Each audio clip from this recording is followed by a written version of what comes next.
Hi Akash. Hi again, Akash, and good evening to everyone. We'll kick off the session, and I can see more people joining. But why don't we'll get started in the interest of time. Before I hand over the digital stage to you, just a quick background. GRIP, as most people on this call know, most of them are existing investors, provides a new investment product for Indian investors, where there's an opportunity to help companies grow by investing in purchasing and leasing assets like vehicles, furniture, and electronics to companies, largely fast-growing, high growth companies with unique business models, companies like Zip, and we'll be learning more about them from Akash today. This webinar, what we call Gripping with Partners, is the first in our series where we are providing an opportunity for investors to speak directly with founders of businesses, with founders who they are backing in a different capacity, not necessarily as equity investors, but more as leasing partners.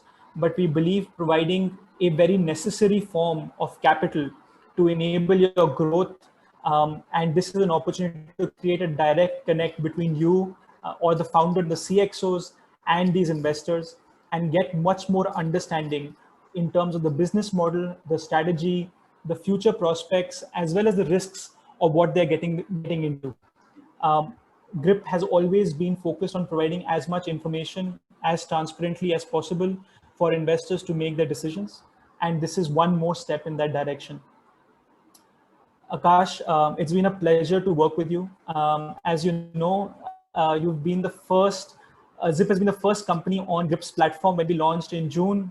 And it is hence only right that you're the first person to be part of this web series and present. We've been happy and excited to already complete 2 deals with Zip.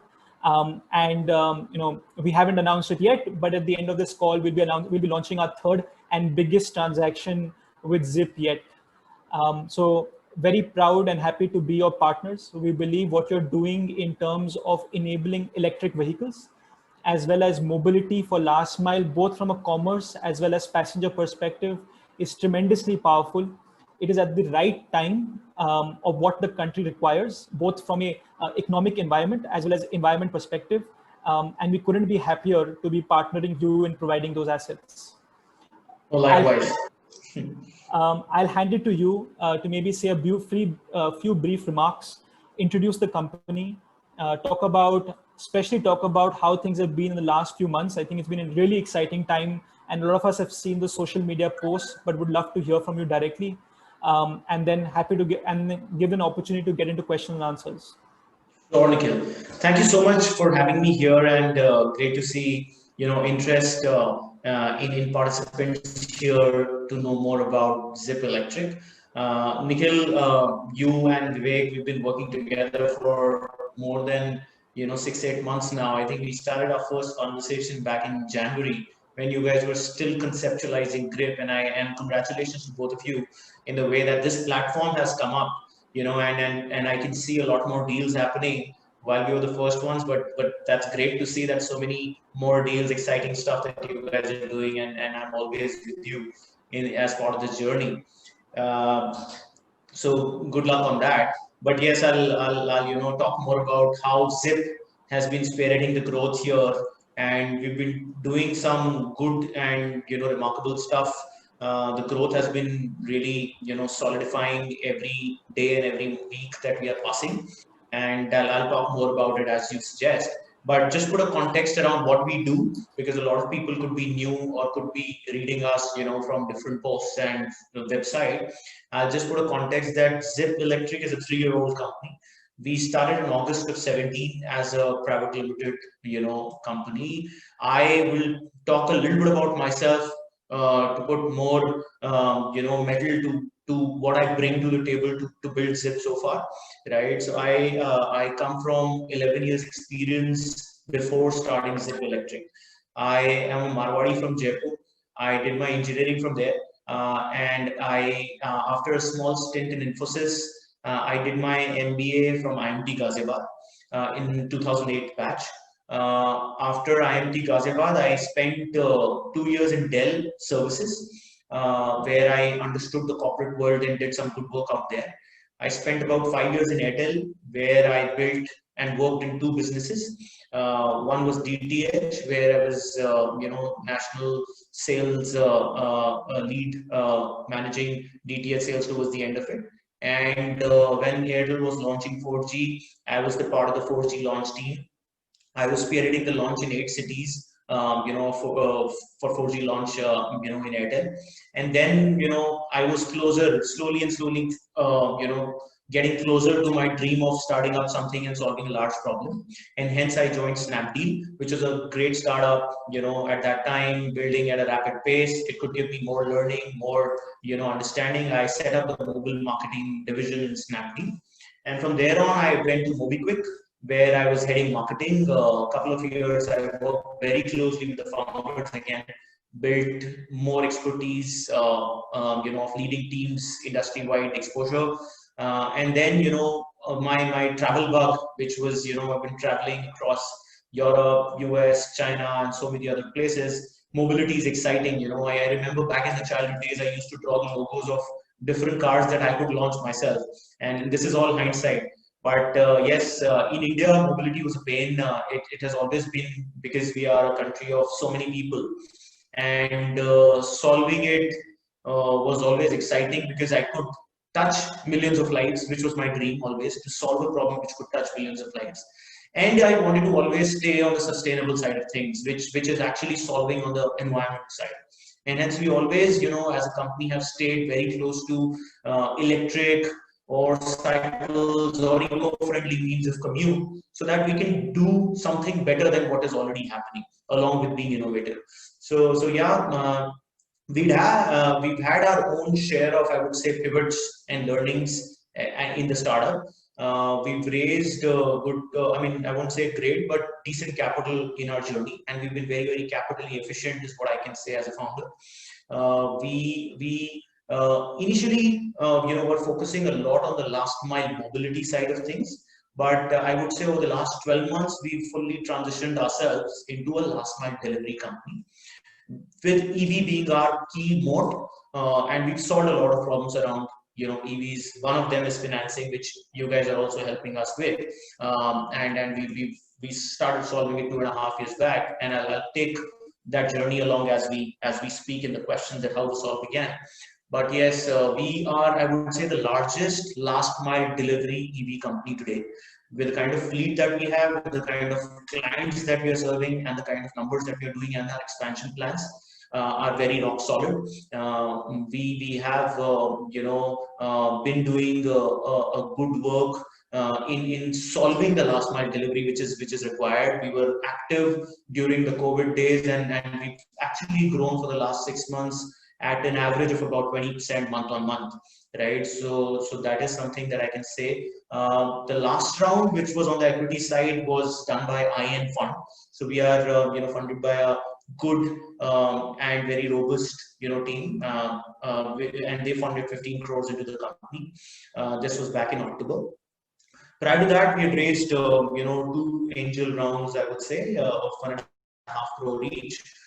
From venture capitalists and some of the angels who helped me in the beginning. So yeah, 18 crore we've raised so far.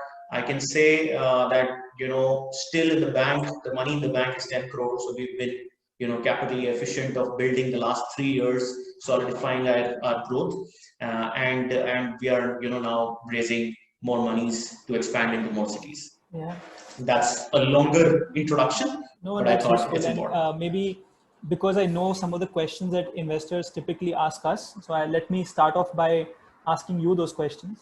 I think, Akash, the first one, and to make it very simple for everyone to understand, is your business a B2B business? Is it a B2B2C business? If you can talk about the engagement model that you have with some of your key clients, for example, an Amazon or a Zomato, and how you work with the delivery executives, and how integrated or how critical you are part of their ecosystem for delivery, I think that would be very interesting. Oh, sure. So today we are a direct partner with close to 200 B2B partners, and we basically solve the B2B last mile. That's our current major focus area. I would say 98% of our business is B2B, right? And how we do that are, there are three different layers how we do this. One of them is we work with large e-commerce and e-grocery, chains like an Amazon or a Flipkart or a Big Basket or Grofers or Licious. These are all our partners whom we've signed, contracts with, and scaling up rapidly with them. What we do is we deliver shipments from their warehouses to the customers' homes. That's the last mile delivery that we do, which is typically a 5-kilometer run per delivery, right? So that is what we do with all these partners. I would say that we started, about a year back working with, Amazon, because they had a big EV charter, and so was for Flipkart, and so was for Big Basket. So we started working with them. We saw that we could do well there. We could manage the rider well. We could, ensure that the EV is right for their custom requirement, the batteries are right, the swapping infra is right, and the rider who's getting on board is also more sticky, and their earnings is also something that we take care very well of. So we started with that, and then we added a next layer into our game plan. Once we started expanding with Amazon Big Basket, we added a bunch of offline merchants, because, and this was mostly, I would say, during March, April, May, during the COVID times, we started working with a lot of offline merchants who were wanting to go online. And today we are having great exclusive relationships. We are solving their last mile deliveries in a big way. Some of those merchants are Modern Bazaar, Sodi Supermart, Spencer's, Easy Day, and a lot of long tail of merchants who work with us to get their deliveries done. And here our engagement is slightly different. While with Amazon or Big Basket, we deliver packets and earn. Here we ensure that we give a very customized service, where there's a rider, where there's a bike, there's a radius that we cover for them, and that's like a dedicated service. So rather than you having a rider and having a headache of managing the boy, managing the bike, the fuel, the theft on fuel, and the maintenance expenses, and when the rider is taken and off suddenly, how do you manage your deliveries? We take that entire headache of that smaller merchant who would have 5, 6, 8 stores, and we'll do all the deliveries for them, right? So that's the second layer. The third layer that is there in our business is on-demand delivery. So a lot of merchants, like restaurants, would want to deliver themselves. They're generating orders themselves, but they don't have a robust delivery platform which they can rely on, which is what Zip has done, and affordable one also, right? So Zip has been able to create a great, tech around this, where there's an app, there's a web app, there's a, website also. You can just, put a pickup and a drop, and a rider will come zipping. He will pick your shipment and, deliver to the customer's homes. And this is a segment which actually we added, in the last 4-5 months, but is scaling very, very rapidly, because there's a latent need that we say in a lot of grocery stores, restaurants for sure, medicine stores, even toy shops and stuff are using us to deliver goods from point A to point B, which is what Zip has been doing. And for us, the key thing is utilization. How I am able to utilize the same asset, maybe doing morning milk deliveries, afternoon e-commerce deliveries, night food deliveries, and whatever comes in the way, I would want to engage the bike for better utilization. That's the way that we are intertwining tech with ops and creating a layer of last mile delivery with customer experience. Very, very fascinating. And I think having seen that evolution personally, because you and I know each other for many years, from a B2C to this B2B and at a rapid pace, I think is really fascinating, and all credit to the team. And also every time we speak, I hear more and more clients being associated with you for the delivery practice. I think one of the questions leading from that would be, how do you get comfort about the visibility of future revenue and future orders from these customers, right? And as an investor, whether it's an equity or a leasing investor to you, having that visibility of revenue is very, very important. What is the visibility that you have to these orders from? Right. See, what we are providing to them and why the clients are wanting to work with us and asking us to expand on a daily basis is because one, we are affordable versus any other client who was working with them, because they were on fuel and we are on EV, and we can give a much better pricing and still be profitable in our business. So that's the first thing that we are able to provide to every client, whether it's that small restaurant who's looking for 3 deliveries in a day, or that Amazon who's looking for 3,000 deliveries in a day, right? So that's what we are able to do. Second is we are electric and sustainable, and we have created a lot of moats around that. And I'll explain you why it's defensible and something that it's not easy to replicate or easy to be taken away from us. Is one, we have solved the entire fleet problem in terms of getting the right fleet on board, right? So we do a lot of customizations, work very closely with the OEMs to do things which work well for B2B. Today, a CD100 or a Splendor are not built for deliveries. They were built for riding, but then, there are a lot of things that were done to make them work for deliveries. We are, conceptualizing and working towards only B2B delivery vehicles. And that is something that we've solved in a big way by working very closely with OEMs and giving them those quantities that they could work with, having at a decent scale, I would say. And that's going to be solved with every, new deal that we do together. Right. The second thing that we've done is we've created a great infrastructure around it, because just putting the EV doesn't solve the problem. You got to have the batteries, the right batteries which give the right mileage, the right tracking ecosystem to ensure that you're tracking your asset. Because again, the game is of utilization. A standing scooter will not make you money. If it's running, it will definitely generate some revenue, and that's what we learned, over the last 3 years. So we are ensuring that there's a GPS tracker on every scooter and every battery that we are trying to onboard, and we are seeing the data that is coming from them, how many mileage, how many kilometers each battery is doing, how many kilometers each scooter is doing, how well we can still, monetize and optimize using tech, how well we are utilizing the rider who's on board with us, because at the end of the day, if he is also making a delivery, he's earning more, because all our riders are on a variable payout, right? So that also works very well. That is something that we've solved. And how we do that is because we basically intertwine these 3 verticals that I've spoken about. One is the large merchants, second is the middle tier MG merchants, minimum guarantee merchants, third is the on-demand merchants. Since we are doing food, we are doing grocery, we are doing medicine, we are doing e-commerce, we can multiply the usage of our asset, and milk and in the mornings also, that how we can use it to the best of utilization levels. So if an Amazon would want to put their own bike, they would use it only for Amazon. But how well I can use it for food in the evening and milk in the morning is where I will be able to do it much better and much affordable way versus the same guy who's putting just one bike. Again, coming some back of these to clients, that. So we've done that also through technology. And I would say that this is just the beginning to work the algorithms right. This journey is going to scale up with better utilizations as we go along, right? And fourth thing, which we also very well do when I talk about the infrastructure, is that when we go into the BigBasket hub, we and the Amazon or Flipkart hub, which are our great demand pullers, we set up our charging infra within the same hubs, right? Either in the same hub or very close to that hub. And that infrastructure is also a layer which cannot be easily replicated, right? You got to have the bikes, the swapping, the riders, and then it's inside those hubs, which is not easy to be taken out from. So these are a few modes that are working well for us at the moment. Perfect. And I think the combination of technology, existing relationships, and their infrastructure, I think, is incredibly powerful. I'll take a question, Akash, from Mr. Gupta, and I would encourage anyone with questions to put it on the chat. I'll definitely pick them up through the conversation.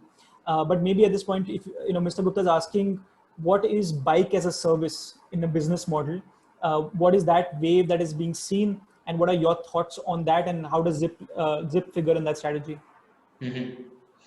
So see, that's an interesting question. Bike as a service and battery as a service, right? So for us, these two are critical elements, and the game plan that we are on is to see that how we can actually divide the entire fleet into hours of utilization. That you want it for 2 hours for this time, from this time with a rider, we would be able to service that for you. Or you want it for this number of kilometers, we would be able to service it for you, right? So that is what slowly and steadily we are moving towards.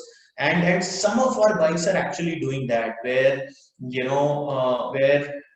there are 5 different use cases that we would solve, right, with the same bike, and it is exactly doing the different services model for us. See, what we try to do, we ensure that one, it is fully maintained, so we've got our own maintenance fleet, and we have something which is called as rapid response team, RRT, also, which is also servicing these vehicles at any point in time. So again, this is all preventive maintenance.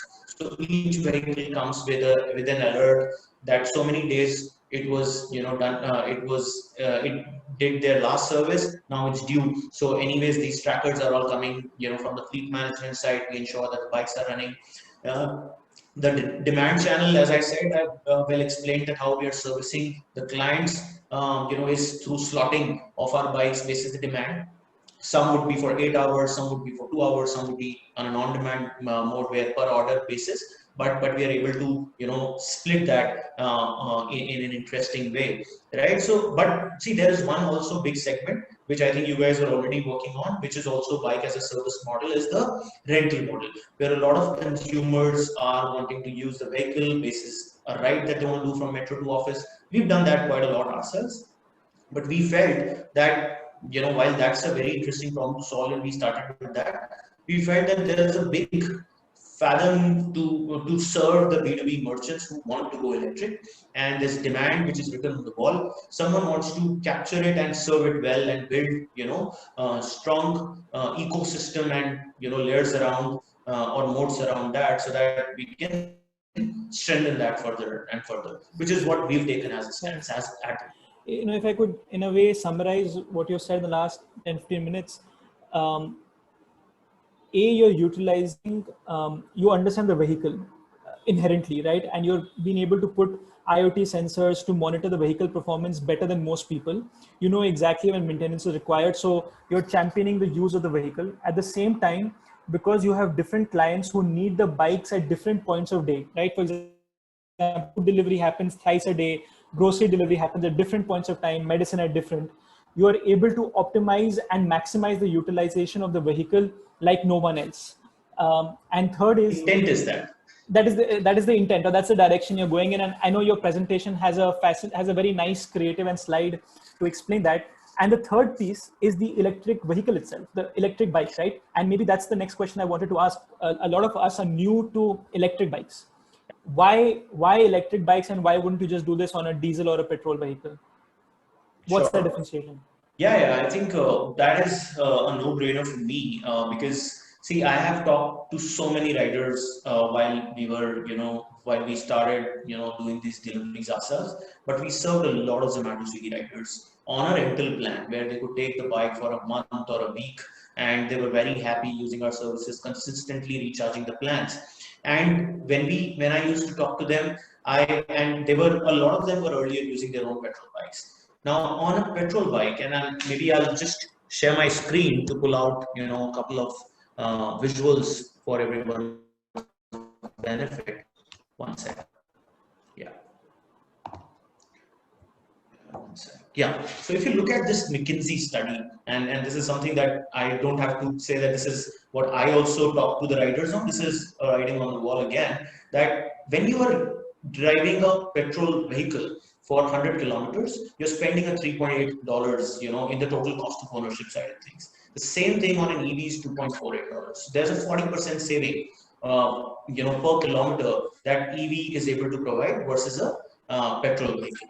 What we see from the rider side, see, my focus is to get a biker who doesn't have a bike. I'm able to give him wheels, and I'm able to give him earnings on those wheels, right? And if he compares having his own bike, they would be any day spending 320 rupees when they are running a fuel bike, right? And the split is, for 75 kilometers, you would be spending about 150, 180 rupees on the petrol, about 50 rupees on the fuel, 100 rupees for the bike ownership. I'm taking that all away. I am giving him the same bike in just 33 rupees a day. That's the rental that I charge from that rider also. Yeah, because he's using it for his own, going back to work, going back to home, and then coming back. Now, even if I'm charging it, at the steady state a little higher, I'm able to save 200 rupees extra for that rider, which is 6,000 rupees a month, right? That's the extra saving that this rider will have if he's using a Zip electric vehicle versus a petrol vehicle.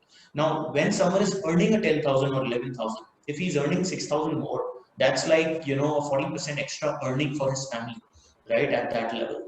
So that is what an EV has been able to do for versus a fuel vehicle. So margins are much higher for us in that sense, and we can play around with a better pricing for our partner and still make, you know, 25-30% gross margin in our business, which we've been doing, right? And grocery delivery, food delivery, again, the other point out of the study, e-commerce are all going to be growing at a 30% CAGR, right? There are tier 2, tier 3 towns which have just now started experiencing grocery and a lot more on e-commerce side. Flipkart is in 500 cities/towns, you know, we are today in 5 cities. So look at the scale that Zip can achieve if we are able to replicate this in so many other cities and towns.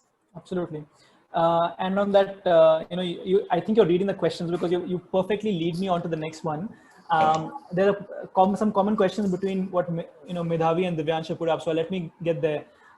Just in terms of scale, how many bikes on the road today? What are the projections for the next few years in terms of vehicles? Sure. So I am, you know, so right now the total bikes that Zip has is close to, you know, an actual number of 880 bikes, right? 880 bikes. So we're very close to, you know, 1,000 odd bikes deployed on ground, right? We intend to, you know, be somewhere by the end of next December, which is December 21. We would want to be at close to 10,000 bikes. That's the, you know, roadmap that we are on. By March, we are looking to be at around 2,500 bikes this March. So we're looking to now double down on growth. We've been adding about 200 odd bikes for the last few months because we feel that we found that you know demand that we were looking for, and now it's just hammering that and become larger on that side. Yeah. So these are the projections that we have. Fair enough. So there'll be a lot more deals, I would say. I was just going to say that, you know, on a side note, we believe we are fairly, one of the Grip has fairly large enabled the number of electric bikes. So as a accumulation of all the deals done today, we've probably purchased about 600 electric bikes as Grip itself. Probably one of the largest owners of electric bikes through our investors. So we're quite proud of making that, helping mobility make that transition today. And definitely forward to many more deals with you, Akash. Do you would have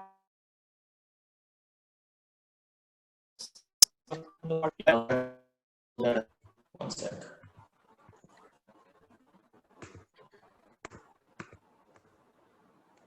Some of the visuals maybe for everyone to see. We've got a lot of women riders also working for us, right?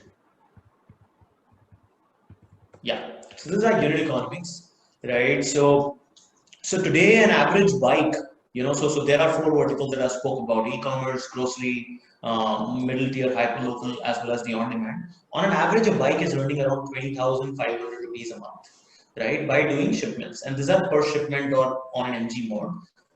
On average, we are making around 20,500 per bike per month. Our cost of lease is close to an 1,800 to 1,850 rupees per month, which is, you know, all the bikes are leased. So 100% of our assets are leased. You know, we don't have a single asset on our books, and that's the way that we have, you know, attacked this so far, and that's the way that we are looking to proceed further, right? So that's the cost of the bike. Our rider takes close to 12,500 out of the, you know, 20,500 that an average bike earns, right? So that's the earning of the rider, and he earns on a per shipment delivery model, right? Then our operations cost, which is the manpower to clean the bikes, brake tightening, you know, battery swapping, charging infrastructure, the parking, the maintenance parts, whatever that's baked in, that's an additional 1,000 rupee, you know, extra, which is the operations cost. So net, we are you know, spending 15,500 odd on a bike in a month, which is our operations cost. Our revenue is 20,500 on a bike, which is which has a rider on it, and hence we are able to make around 5,500 to 6,000 per bike as the gross margin, right? Okay. So that's the unit economics that we have, which is about 29% margin. Understood. Okay. No, thanks very much for sharing that. Could you also talk about the life cycle of a bike and the years you see of a vehicle, given obviously that you are utilizing it fairly for a long period of time? What is the life of the vehicle by itself? Do you see that as being couple of years, 5 years, and maybe if you can just add a little bit about your insights on battery swapping to extend life, that will be very useful. Sure. So typically what we do whenever we onboard a bike with an OEM, we do a 3-year, warranty on the key parts of the battery, right? In fact, the deal that we are talking about, there is a 2-year tight warranty on the entire bike, and then there's an additional 1-year warranty on the battery, controller, motor. So 3 years warranty is typically ensuring that 85 to 90% of the bike is covered for 3 years from the OEM warranty side, right? So that gives a lot of comfort. Second thing that we do is there's a warranty, there's an insurance that we do on all the bikes that we onboard, right?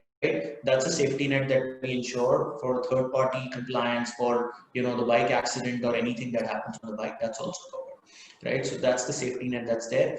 The third is the battery typically runs a 1 cycle a day, and we get, as I said, we get a comfort that it will run for 3 years, and after 3 years also there's a 60 to 70% life left in that battery, which can always be reused in different applications. There's an ability to resell that battery and make different applications, whether it's solar applications where solar storage can be used, or telecom towers. The same battery can be used, and there's a huge industry in EV which is coming out, which is actually going to be on battery reuse and recycle of those batteries, right? Where all of that can happen. In fact, we have also now spoken to OEMs to give salvage value of the bike after the end of the term. There are startups which are coming up which can take the bike back after 2 years, after 1.5 years, after 3 years also, which is in the second hand sale is becoming big in India. And as the way EVs are mushrooming and the way that EV policies are coming, let's say Delhi EV policy is very exciting, with all the subsidy and buyback policies. So this is the wave that everyone is going to be riding on. And when there are so many EVs that will be running, this resale of these EVs will become more and more easy, right? And I'm sure that we would be again the first ones to solve that also, because we've solved so many of those. Yeah, and absolutely, and like it's part of this deal. There is a buyback from Hero at the end of 3 years, which makes it so much more attractive for investors and such a great protection to investment. I definitely see an opportunity to do second life. I see opportunity to recover significant value as the ecosystem develops for both battery and bike over the period of the next 1 or 2 years. So I definitely see that, and given the size of your operations, you'll definitely be leading that charge. Akash, two last questions, then we'll let you go. One is, do talk a little bit about, I know you mentioned you have about 10 crores in cash today from your last round, but if you could talk a little bit about the cash burn, as well as some more details if you can share on your future fundraise. So that's the first question. And the second one is, I think it would be great to hear both from our perspective and the participants about how do you see this relationship with Grip, and why is leasing so important to you? Sure. Thanks. Good questions, Nikhil. So see, we have 10 crores, as I said, in the bank from the last round. Been burning about 23 lakhs on an average for the last 4 months. That's our net burn. We've been operationally positive for the last 3 months on the trot, while the contribution margin is about 6-7% right now. At net contribution margin, but still we are gross margin positive. The table that I had shown, so taking away the cost of charging, parking, maintenance, rider, and the leasing, we are saving some cash, which is at about 7-8% contribution positive. Then comes the cost of the team, tech, office expenses and all, which are our overheads, which is what we are burning for at about 22-23 lakhs for the last 4 months. We see that definitely scaling up, because as we are pushing the pedal, that might go up a little. But for that only, for the expansion side of things only, because we don't want to do this in the current 5 cities where we are live. We want to do this in 15 cities because there is a lot of demand, right? And hence, what we are doing is we are raising a Series A for us. Right, we are raising an 8 million round as of now. We have got soft commits of half of that, from a very good fund, and a couple of more funds who are interested in this from Southeast Asia, and one conglomerate in India also is interested in getting on this down. There are very aggressive conversations happening with marquee funds, with what we've done, and there's an interest. So yeah, we're looking to close a Series A of about an 8 billion types. Within this quarter is the plan, but possibly I'll put a timeline till March end. We would be looking to close that out, right? And then yes, the idea is to continue focus on unit economics. We are somewhere in the next year we are getting a bit of positive also, because we have good margins, and as the scale comes in, we'll be able to meet all the team costs and tech costs also, right? So that's the way that I would put that. And also, sorry, talking about Grip, which was your next question. I think it's a great team which is behind Grip. I know Nikhil and Vivek, both of them are very, very humble, very they have got an exposure behind them. Nikhil comes from Chalo, great work he's done already there. So, and hence, when we started working with you, we got a lot of comfort, while we've been, getting leasing done through HNIs, through our own, people who could buy 10 scooters, 20 scooters, or even 200 scooters. But I think the way you guys have brought this platform, which was for us, a hobby, you guys converted into a full-fledged platform and built it out. I'm sure that there's a lot that is there, and I see you guys are doing furniture, you guys are doing electronic products also along with EVs. So definitely there's confidence which is getting built in Grip, and we would continue to do a lot more deals with you guys and build the EV ecosystem together. Awesome. No, excited about that mutually, Akash, and I definitely see a lot of this roadmap changing. The work that I do, fortunately, with some other bodies and transportation, gives me so much more excitement about what's going to happen in the next few years in India, especially on the electric vehicle side. That's all the time we'll take. Before we sign off, Akash, would love to announce that minutes after this call is completed, we'll be launching the next leasing deal with Zip.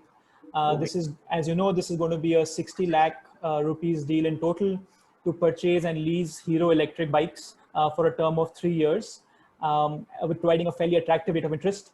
We're happy that we've been able to provide competing rates, and in fact slightly better rates than what we did last time with Zip to our investors. So we're excited about that opportunity.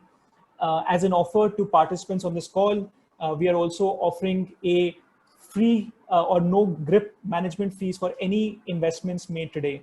So we would encourage you to go out and put in your orders today on the website. All the details that Akash has spoken about, the presentation, the details about the platform, and you can always reach out to us for any questions you may have. Lastly, we'll be sending you a survey. Vivek will be running a quick survey to get your feedback on this session, whether you'd like the format, we should do more of this, and what we can change to make sure we provide you better service as our investors. Thank you so much, Akash, for your time. It's been a pleasure to see the growth of the company, and we look forward to continuing this relationship. Likewise, Nikhil and Vivek, good luck to both of you. Thank you all for attending and hearing us out. Yeah. Thank you so much. Bye-bye. Bye.